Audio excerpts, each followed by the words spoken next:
ఈరోజు నేను క్లినిక్లో జరిగిన ఒక ఇంట్రెస్టింగ్ విషయం డిస్కస్ చేద్దామని వచ్చాను. పార్కిన్సనిజం పేషెంట్ను ఒక ఆయన ట్రీట్మెంట్ చేసేటప్పుడు వాళ్ళ మనవడు వచ్చి, పేషెంట్ ఏమో 60 ఏళ్ల పైన, మనవడు 9 ఏళ్ళు. పార్కిన్సనిజం అంటేనే బ్రెయిన్ మ్యాపింగ్ అని, బ్రెయిన్ యాక్టివేషన్ ఎక్సర్సైజెస్ అని చేస్తుంటాం. అవి చేయగా చూసి వాళ్ళ మనవడు అడిగిన క్వశ్చన్, నేను చదవలేకపోతున్నాను, మైండ్ కాన్సన్ట్రేషన్కి సంబంధించిన ఏమన్నా ఫిజియోథెరపీ టెక్నిక్స్ ఉన్నాయా అని. దట్స్ క్వైట్ ఇంట్రెస్టింగ్ అండ్ జెన్జీలో ఆ అబ్జర్వేషన్ ఉన్నందుకు అప్రిషియేట్ చేయాలి.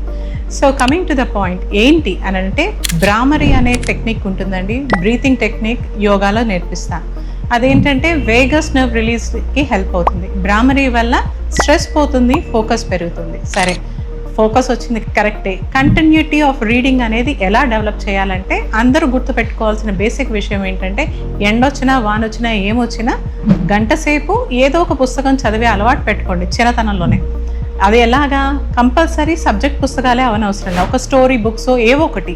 సో దాట్ మీ బ్రెయిన్కి చదవడం అనేది అలవాటుగా మారినప్పుడు అదే పాయింట్ మీద మీకు సబ్జెక్ట్ బుక్స్ కూడా కష్టంగా అనిపించవు. ఇది చేస్తే అసలు మీకు మాతో కూడా అవసరం ఉండదు, ఫోకస్ ఆటోమేటిక్గానే డెవలప్ అవుతుంది.